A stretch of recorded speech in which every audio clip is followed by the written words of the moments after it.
pour cette session 6, nous avons lu Romains, le chapitre 1er. Et dans ce passage de l'Épître aux Romains, voilà, nous avons compris que Paul nous parle de la puissance de l'Évangile pour le salut de quiconque qui croit. Vous voyez? Donc, il n'avait pas peur. Il n'avait pas peur d'annoncer cette, voilà, cette bonne nouvelle. Il n'avait pas peur d'annoncer cette bonne nouvelle. Au contraire, même, il était fier d'annoncer cette bonne nouvelle. Vous voyez? Donc, dans notre vie quotidienne, nous devons aussi être, nous devons imiter, nous devons être des imitateurs, nous devons imiter Paul et à ne pas avoir honte devant une telle situation. Parce que, je ne sais pas, dans notre contexte béninois, quand nous nous retrouvons dans une situation donnée, on se dit, mais est-ce que moi, je suis éligible déjà à faire une genre de choses, vous voyez? Donc, tous ces paramètres nous amènent à avoir la honte désormais. Donc, c'est une fierté, normalement, ça doit être une fierté pour nous d'annoncer la bonne nouvelle. Donc, c'est un peu ça. Maintenant, pour l'annoncer, nous avons essayé de nous baser sur les 6 fenêtres de l'évangile. Les 6 fenêtres. Et rapidement, sans trop parler encore, je vais vous citer les 6 fenêtres et vous donner un peu des détails pour que vous puissiez bien comprendre comment ça se fait. En premier lieu, nous avons la création, le péché, le jugement, la croix, la résurrection et le choix.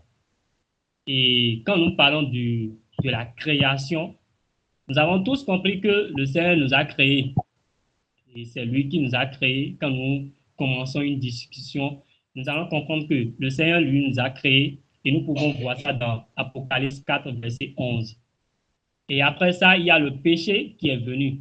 Il y a la désobéissance de l'homme qui a fait que l'homme était allé encore en contradictoire avec le Seigneur.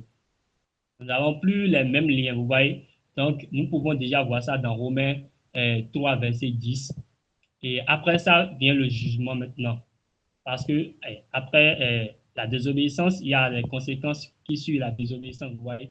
Donc, il y a le jugement qui est là, qui nous attend.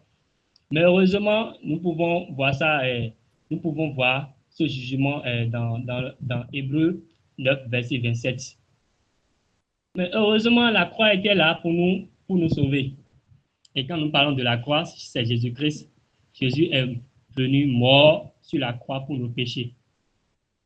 Nous pouvons voir ça dans 1 Pierre 3, verset 18. Et après ça, la résurrection.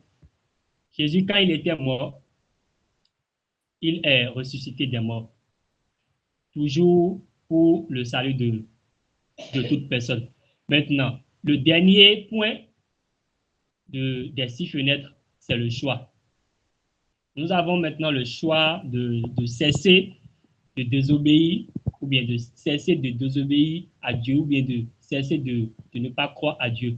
Et nous avons également le choix de choisir désormais de suivre Jésus, vous voyez. Donc, nous pouvons voir ça dans Jean 3, verset 36.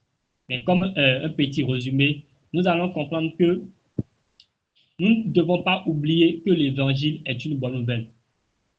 Nous ne devons pas oublier que l'évangile est une bonne nouvelle. Nous ne devons pas encore oublier que son importance et son caractère est extraordinaire. Son caractère est extraordinaire. Donc, en quelques mots, c'est ce que je peux vous dire. Maintenant, il y a encore un défi. Il y a encore un défi qui est juste à la fin de cette session. Nous devons inviter une ou bien plusieurs sportifs, ou bien sportifs du moins,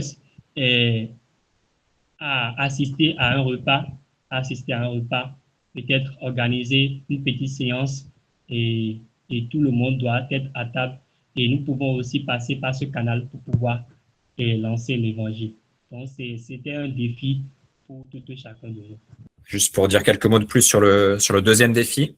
Donc, c'est voilà, effectivement d'inviter un ami ou plusieurs amis sportifs à un repas qu'on a organisé. Donc, une alternative peut d'ailleurs être plutôt, si on n'a pas trop les capacités d'inviter chez soi, donc c'est trop compliqué, qu'on ne va pas se prendre la tête, on peut aussi inviter l'ami à manger dehors, pourquoi pas, pour passer un temps. Mais sinon, en organisant un repas chez soi, on peut s'entraider entre les différents membres de Stadium. Il y a un des membres qui peut inviter ses amis non chrétiens à venir, et par exemple, un ou deux autres amis qui vont l'aider pour gérer toute la partie logistique. Donc, faire le repas, accueillir les convives, les servir. Et comme ça, le chrétien qui, lui, a invité ses amis non chrétiens, il va vraiment se concentrer sur eux. Et pendant le repas, le but, c'est de pouvoir dire à ses amis sportifs, justement, qu'on est croyant, qu'on est chrétien.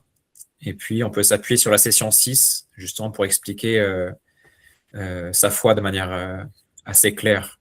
Et bon, si possible, si ça se passe bien, on peut aussi partager son histoire de conversion à ce moment-là. Et puis, voilà, demander pourquoi pas aux invités qu'est-ce qu'ils pensent du christianisme, de Dieu, est-ce qu'ils veulent en savoir plus. Et selon les réponses, on peut proposer de prier pour eux, on peut proposer de se revoir une prochaine fois pour en rediscuter. On peut inviter, pourquoi pas, un rassemblement de croyants pour voir de quoi il s'agit. Peut-être qu'il y a une réunion de jeunes ou bien un culte spécial à Pâques ou à un autre moment. On pourrait les inviter selon voilà, l'ouverture des gens ou pas.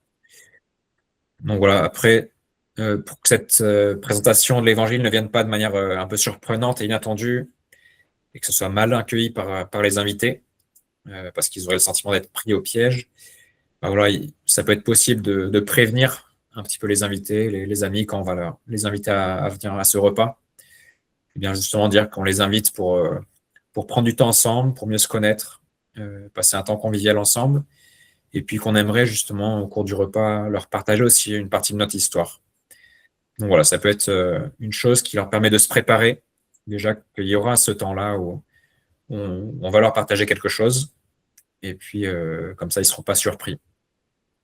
Et puis justement, donc le groupe Stadium permet ça de discuter ensemble sur quelle est la meilleure manière d'organiser le repas, et puis et d'essayer de planifier ça ensemble.